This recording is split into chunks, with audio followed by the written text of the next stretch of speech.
जय हिंद साथियों। ये जो आपकी एग्जाम है असिस्टेंट प्रोफेसर यानी सहायक आचार्य, पुस्तकालयाध्यक्ष और शारीरिक प्रशिक्षण अनुदेशक, ये कॉलेज एजुकेशन वाली इस एग्जाम के लिए पिन पॉइंटेड खास खास बातें। पहली बात, आपके हर प्रश्न में 5 विकल्प आएंगे। 4 तो आपके उत्तर से संबंधित है और 5वां आपका विकल्प रहेगा यदि आप क्वेश्चन को अटेम्प्ट नहीं करना चाहते हैं तो अनुत्तरित प्रश्न इस रूप में। यदि आपने पांचों के पांचों विकल्प खाली छोड़े तो आपका 1/3 माइनस मार्किंग होगी। अगर आप क्वेश्चन को छोड़ना चाह रहे हैं, अटेम्प्ट नहीं करना चाह रहे, तो 5वां विकल्प से संबंधित सर्किल हर हाल में आपको भरना है। यहां पर याद रखिए कि अगर आपने 5वां विकल्प भरा है यानी आप अटेम्प्ट नहीं करना चाह रहे हैं तो माइनस मार्किंग नहीं होगी, लेकिन 5 सर्किल खाली छोड़े तो फिर माइनस मार्किंग जरूर होगी।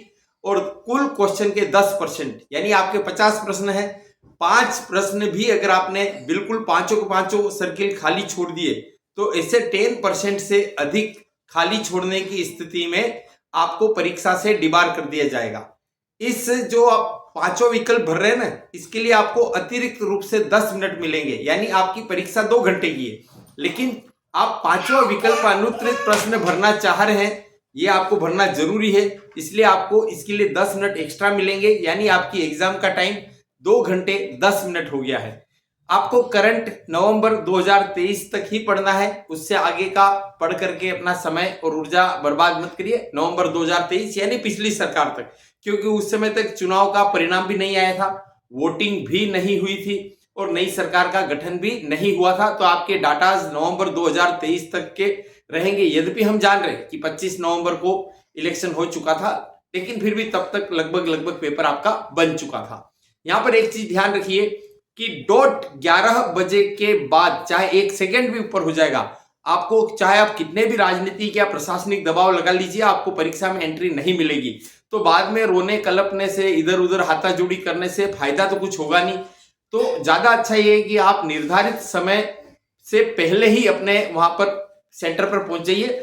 12 से 2 बजे तक आपकी परीक्षा है और 1 घंटे पहले आपको पहुंचना है, और 11 बजने के पहले ही आप कोशिश करिए कि परीक्षा केंद्र में आपकी एंट्री हो जाए। कहीं ऐसा नहीं हो कि कुछ सामान रखने के चक्कर में या हाय बाय करने के चक्कर में आप कहीं लेट हो जाए। यहां पर एक चीज और ध्यान रखिए, परीक्षा केंद्र में किसी भी अधिकारी का मोबाइल और सामान अलाउड नहीं है, किसी भी तरह का।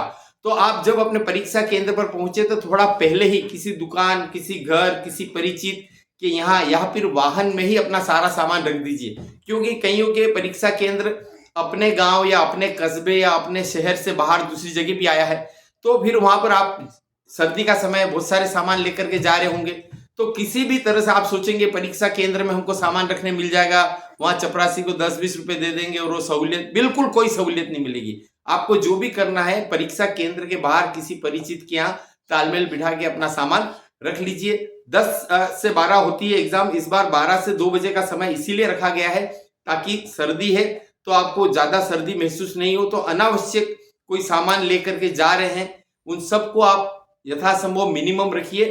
बहुत तगड़ी फ्रिस्किंग होगी।